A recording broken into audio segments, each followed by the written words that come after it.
beginning, there was nothing. Somehow, out of this nothing, came everything. Out of this vibrant nothingness. How is it that something as unconscious as the matter of the brain can ever give rise to something as immaterial as an experience?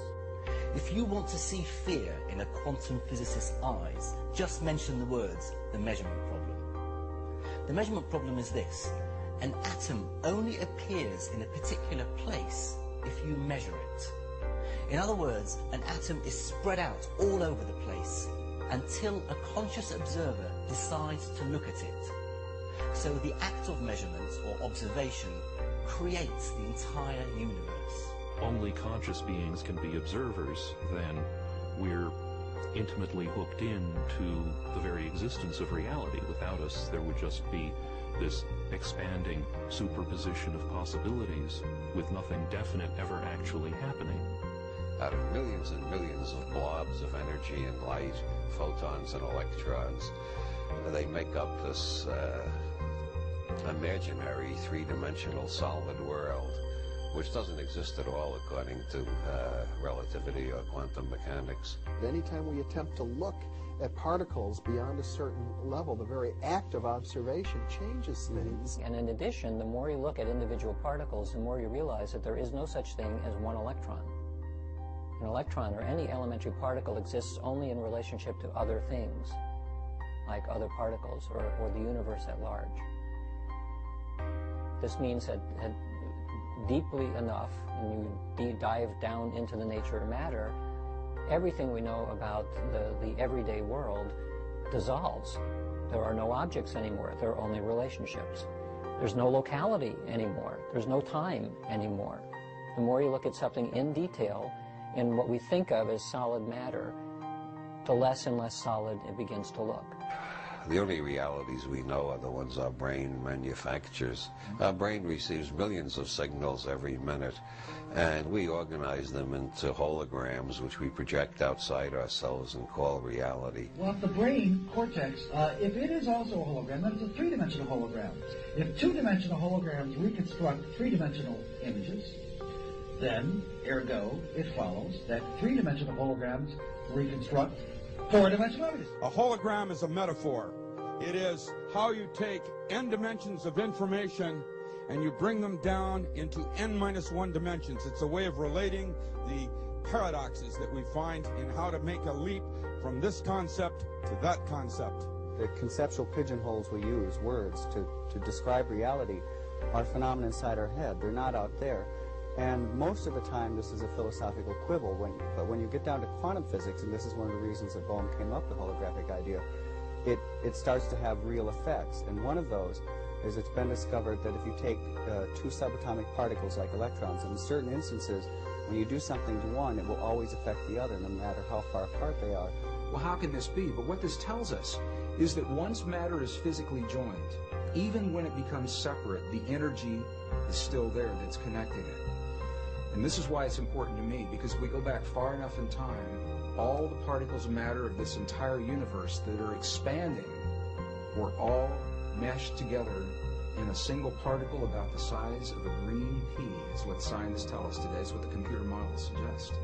That if you could go into the universe today and take all the particles of matter and take out all the space in between and bring it together and compress it into a size of a single green pea, it means that you and me and every one of our listeners, we were all once part of that same particle that creates this whole universe today. And even though those particles are now separate and expanding, and studies show that they are, energetically we're all still linked. So an atom and its electron are multiversal objects. And that multiversal object is what the quantum mechanics is describing. Now, that means that the parallel universe aspect of reality, as described by quantum theory, must apply to objects of all sizes. Humans, stars, galaxies, everything. And that's why we call it the parallel universe theory, rather than just parallel electrons theory. Because we ourselves are made of atoms after all. We are, that's right. And the same theory that says that the atoms exist in more than one place in different universes says that we humans also exist in more than one place and in more than one state of mind and so forth in different universes. And so what that means, talking about words, is that there is no separation between electrons. Furthermore, there's no separation between people. Everything is interconnected. And the biggest secret of all, to me, is the extent to which individuality is an illusion. The big thing we're talking about here is a new way of thinking about this thing we call the person, the self, the beingness, the I.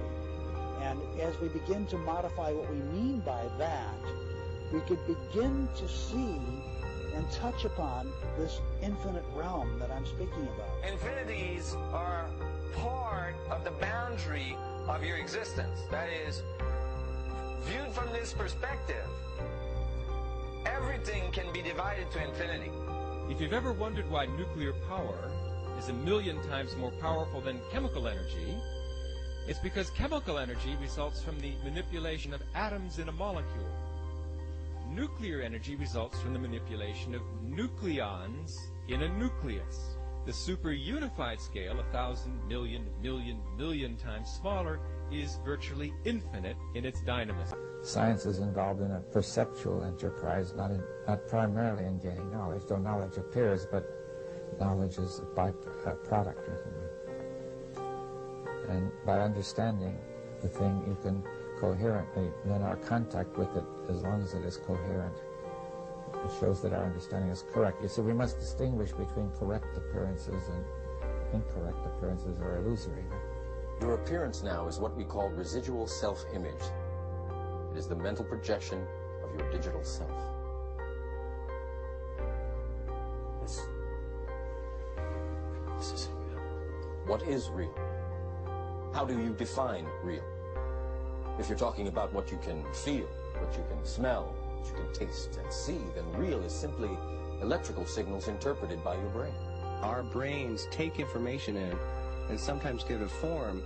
It's not that the picture is out there, it's that we're getting data that we're turning into a picture according to our own belief systems and our own unconscious belief systems as well. We know what is going on is that light comes in through the eyes, hits the back of the retina, triggers electrochemical impulses which travel down nerve fibers to the back of the brain, where the brain very cleverly, in about 1/10 of a second, puts it all together and says, this is what it looks like out there.